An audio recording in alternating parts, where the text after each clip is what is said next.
Passat B7 Climate control change, or if you want to remove it.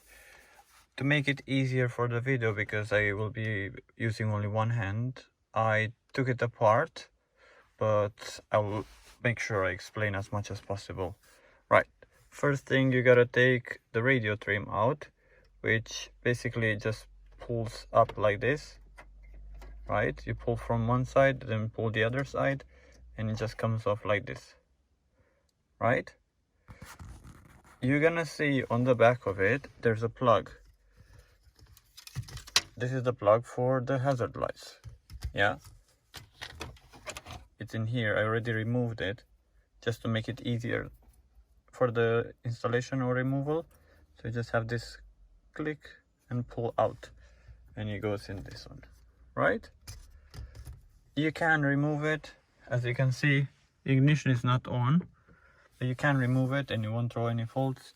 If you do remove the airbag, this might throw any faults, so I'd rather not do that.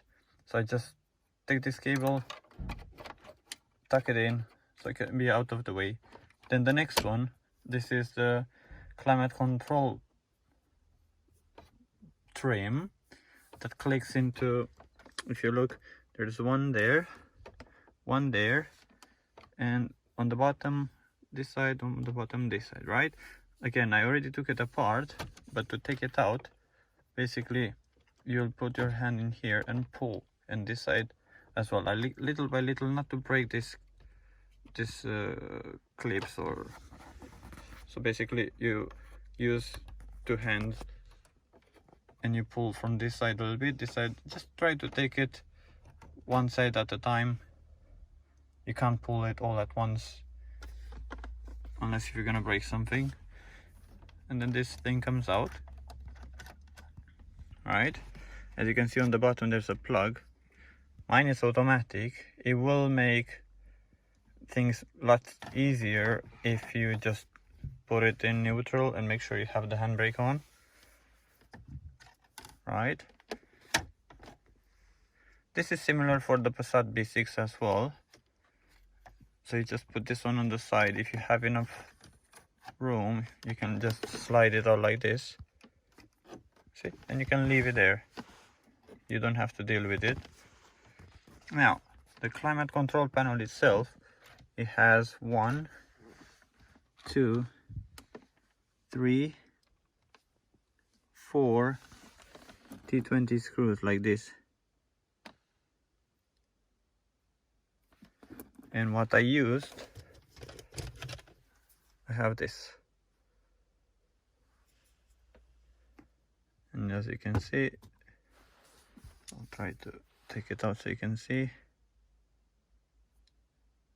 when my camera is gonna focus.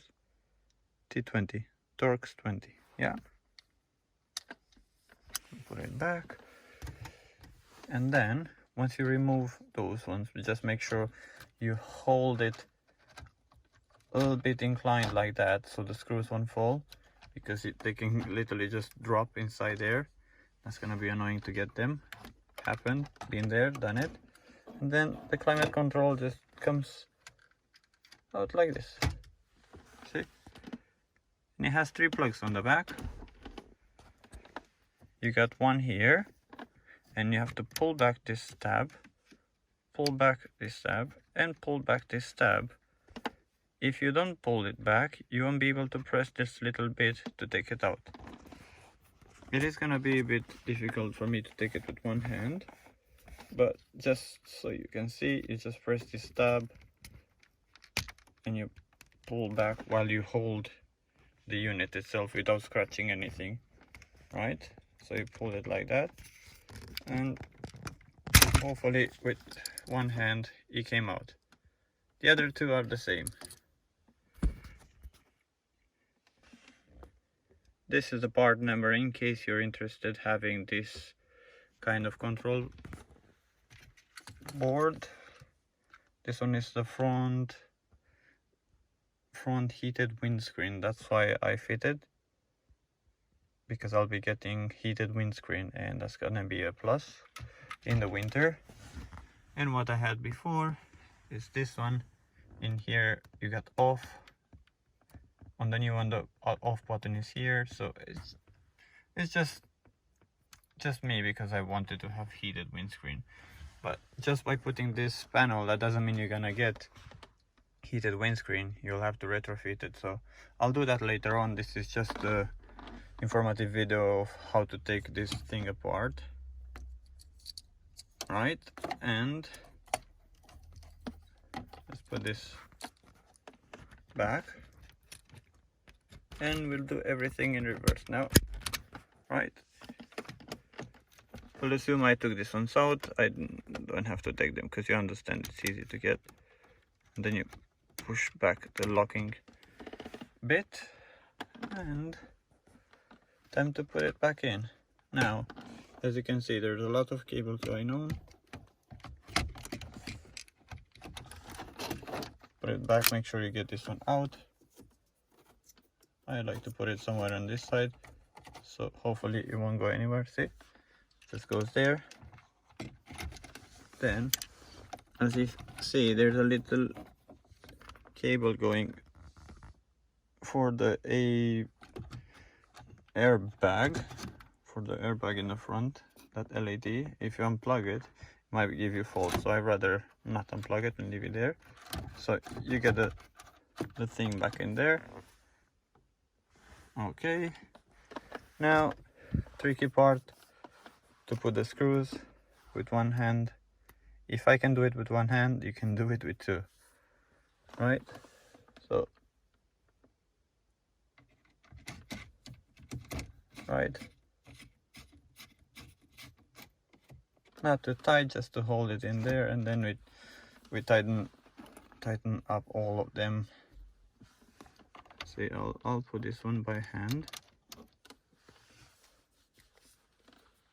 right?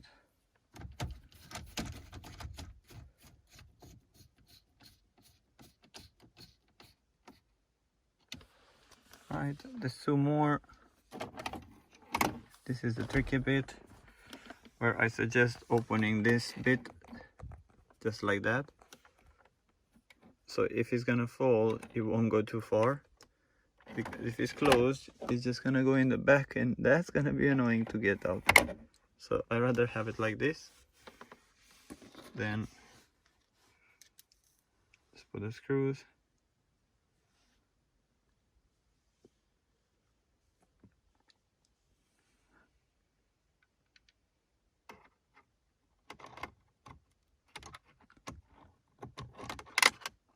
There you go. And this is what you get. It goes in. Luckily I have this thing to help me out. Let's see how I'm gonna hold the phone and show you the video as well.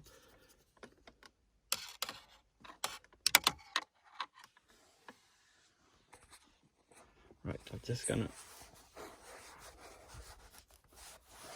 like this. I'll leave the phone down a little bit, so hopefully I can get it out, because I need two hands for it. And I do suggest, if you do this, try to have a magnet. I don't have handy here, but I'll get one at some point.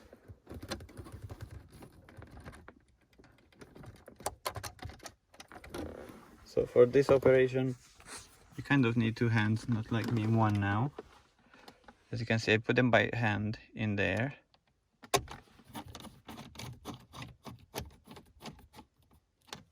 Both of them in.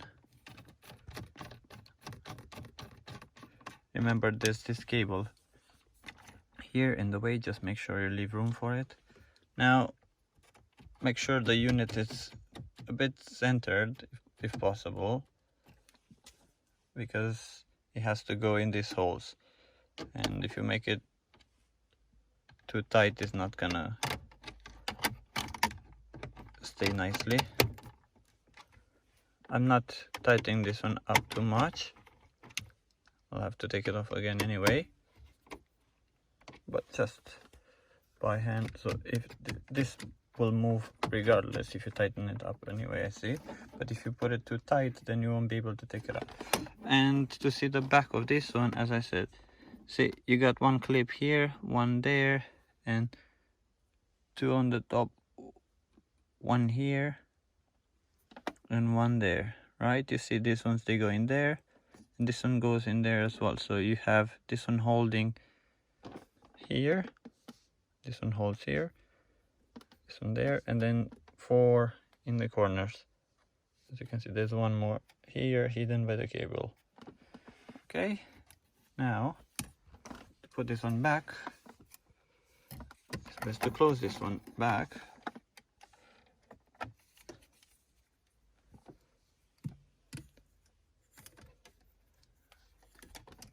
Remember, we have that cable there.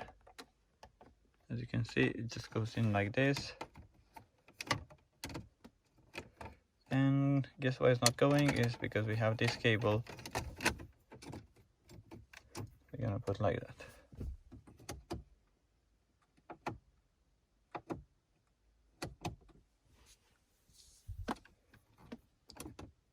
And then you just click, click, click, click, click, and click in here. And as you can see, if it's nice and cleaned, I just cleaned it before I fit it anyway. This bit is done. Then the only left is to do the radio trim, which it has only 4 clips as the other ones, but you can see there's one there, one there, one there, and one there. Right, and this one goes on the radio. If you want to remove the radio, it's very straightforward. As well as I'm here to just help you out. You can remove this trim. You don't have to unplug this, but I did because it makes more easier to do. Remove this one here, this one here, this one here. T20, same like the other one. There are 4 of them. Radio slides out, you unplug it, and job done. But now let's plug in back. Radio plug, hazard lights plug, sorry.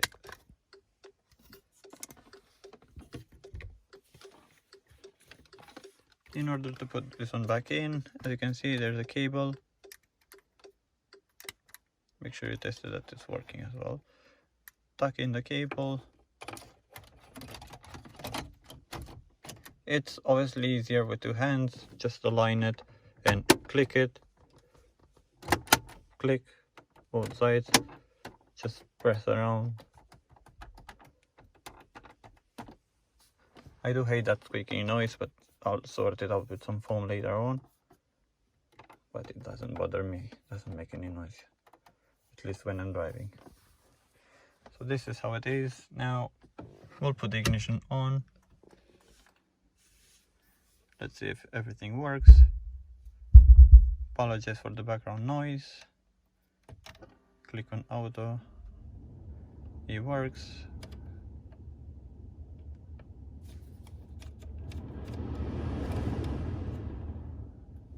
Everything works. Now, because I changed it, it's good to do basic settings. So to do that, you press AC and direction forward. So that's basic settings. Press and hold, and then it'll start blinking. You press and hold for a couple of seconds, but you see when it's gonna start doing some blinking here, there, you'll see when it's off. When it's finished, you're gonna see that all is gonna be back to normal noises. You'll hear all the fans and motors adapting.